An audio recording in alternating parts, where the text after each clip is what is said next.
Muy buenas noches, maestra. Buenas noches, compañeros. En esta ocasión les vamos a presentar un análisis sobre las cadenas de Markov. En este caso, nuestro tema de estudio y de análisis es la dinámica de la inversión extranjera directa en estados de México. Un análisis de cadenas de Markov especiales. Tenemos aquí a mi compañero Cornejo Luis Alan, Dávila Galván Juan, Palma Hernández Nayeli y yo, José Luis Díaz Estrada, y los dejo con mi compañero Alan. Buenas tardes. Primero, buenas noches, pues, disculpe. En base al artículo que se presentó por Torres Preciado, la dinámica de la inversión extranjera directa en los Estados de México, se analizarán las cadenas de Markov. Esta es una cadena de Markov especial. Ah, Se dará la conformación de la matriz de transición, partiendo del análisis de los datos. El contexto sobre esta dinámica es de que mm, la inversión, cómo influye la inversión directa, y directa extranjera hacia los países, hacia los estados de México. Esto es con fin de promover la atracción de inversión extranjera mediante la implementación del TLCAN, el Trato de Libre Comercio de América del Norte. El objetivo de la investigación consiste en realizar un análisis de distribución espacial y temporal de la inversión directa extranjera. Esta investigación nos da un panorama más amplio de la relación que existe entre los estados de probabilidades de que pase un evento hacia otro en un lapso de tiempo y cómo se comportan entre sí.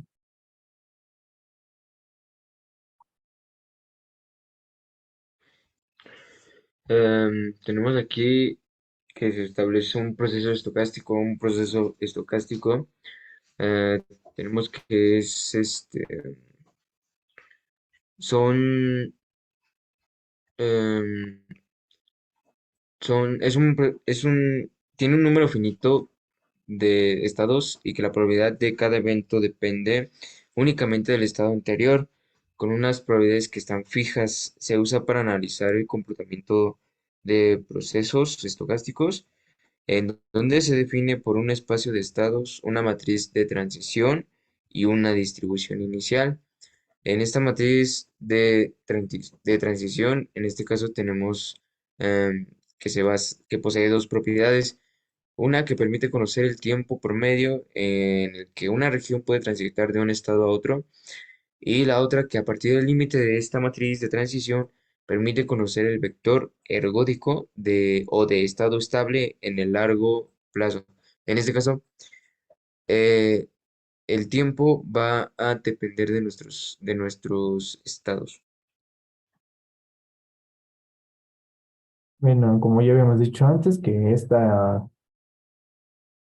investigación es analizar la evolución de cómo han cambiado las diferentes inversiones de varios países. Esto nos ayudará a tener transiciones de, transiciones de cadenas de Markov, mostrando dentro de los periodos de años, que es en base del autor, que en los cálculos que se realizan, y la evolución de los flujos de la inversión extranjera directa, mostrando las fluctuaciones relacionadas en el ambiente con la fragilidad de la macroeconomía. Bueno, como planteamiento del problema, nos damos cuenta de que del año 1994 a 1998 vamos a tomar un estado, por ejemplo, el Distrito Federal, que su porcentaje de inversión fue aproximadamente de un 58,05%. Al paso de este tiempo hubo varios cambios dentro de la política de México, como lo es un documento que no permitía la libre inversión directa extranjera, lo cual, como si vemos en la gráfica, dentro de los años de 1994 a 1999, estos datos no pasaban estaban estaban por debajo del 95, del 9,5 y 9, pero a partir de que se quita este documento, las inversiones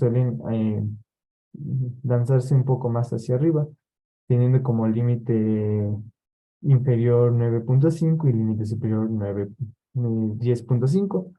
Estos datos tienen un planteamiento de matrices que ayudan a las transiciones temporales. Como por ejemplo, la matriz que se va a trabajar en este momento es una matriz de transición espacial. Esta, esta matriz condiciona la probabilidad de que una región específica pueda transitar de un estado hacia otro. Esto excluye datos mediante los cuantiles, lo cual tiene como objetivo distinguir la captación de la inversión extranjera directa. Esta matriz es constituida por 5 estados o clases definidas como muy bajo, bajo, medio, alto y muy alto. Para entenderlo, tenemos este inciso que es una probabilidad de que un estado bajo transcienda hacia a un estado de clase alta o alta mediante la interacción de sus vecinos que se encuentran en el mismo estado, ya sea clase alto o más alto. Este como diagrama nos expresa el detallado movimiento de la región hacia los estados de clases a través de altas y bajas, a través de el tiempo que se midió.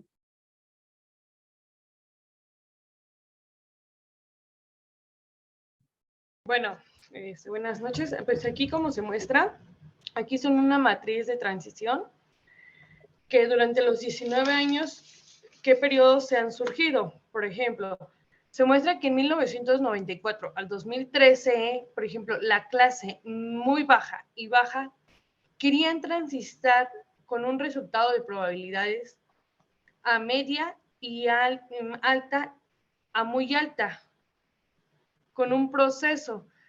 Durante, por ejemplo, aquí se muestra que en las décadas de, por ejemplo, en la década de 1900, 2001, se obtuvieron los siguientes datos. Y, por ejemplo, en 1994 a 2005, las regiones de las vecinas ubicadas en la clase muy baja y baja querían transitar con un 100% a muy alta y a alta, con las probabilidades conjuntas para pasar de un estado a otro. Y, por ejemplo, en 2006 a 2013, se ve que las regiones, por ejemplo, de clase muy alta, todas querían transitar, por ejemplo, la muy alta, muy baja, baja, media y alta, querían transitar de un 40, un 60 y un 62% a la transición de muy alta.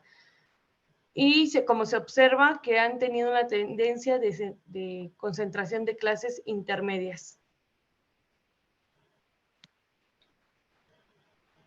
Y bueno, retomando la matriz expuesta por mi compañero Alan, eh, vamos a una matriz de transición ya probabilística. En esta ya se encuentran datos de probabilidad retomados de los datos del artículo. Eh, como ya nos lo explicó nuestro compañero, cuesta de 5 clases y en un estadio intermedio que son los cuantiles. Por ejemplo, en la diapositiva ponemos como, por ejemplo, que es estando en un estado muy bajo, y si quiere pasar a un estado muy bajo, es de un 63%, un 63,64%.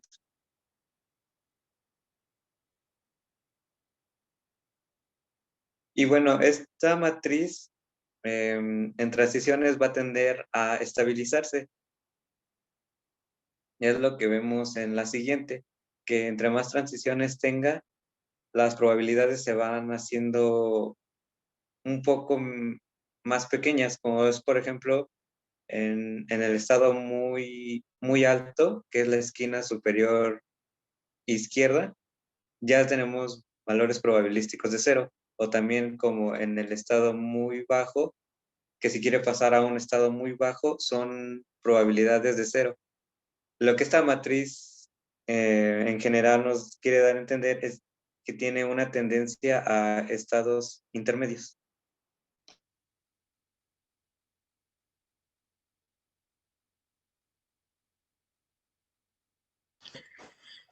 Pues ya para finalizar, am, lo que nos deja pues este ejercicio de esta matriz, em, de este análisis, es que prácticamente podemos observar em, las probabilidades de cómo un estado pasa a otro. Esto para que pues en un futuro o determinado de tiempo conozcamos cómo es que se lleva a cabo ese proceso en el que un estado pasa a otro y si realmente en este caso como estamos hablando económicamente, si en este caso nos conviene invertir en ciertos estados y en cuáles no.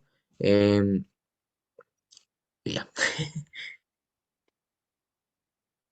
Bueno, personalmente considero que este ejercicio como tal nos da un panorama amplio de un caso real de en donde podemos aplicar bueno, de cómo se aplica la cadena de Markov y las grandes utilidades que tiene, como es pronosticar a un futuro inmediato mm, la serie de datos que podemos llegar a tener.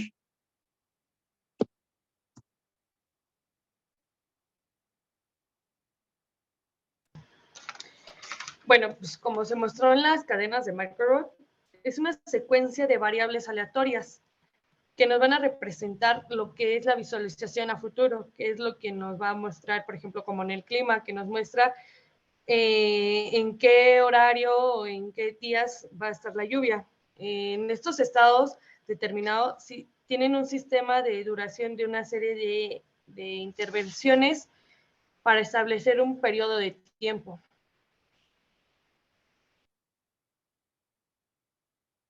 Bueno, en lo personal, en mi análisis veo que esto es algo muy importante para las cadenas de Markov son algo muy importantes para poder pronosticar lo que, lo que se quiera visualizar en un futuro, como por ejemplo ya sea en el clima, como lo había dicho mi compañera. El clima se da en base a los días posteriores, bueno, se puede calcular en base a los días posteriores que, por ejemplo, si ha habido lluvia, ha habido sol, puede que esta tendencia siga hasta cierto tiempo donde ya no se pueda cumplir esta cierta regla. Así nos podríamos ayudar a prevenir, bueno, ayudar a a conocer realmente cómo se comporta el medio ambiente. Y en esto sería mi conclusión.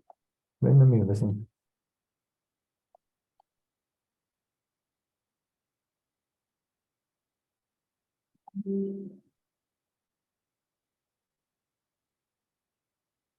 Y esto sería todo por la explicación de hoy. Espero que haya sido de su agrado y muchas gracias. Le agradecemos a mis compañeros y a usted, profesora, por su tiempo. Muchas gracias. Esa es la bibliografía que se utilizó y gracias por su atención.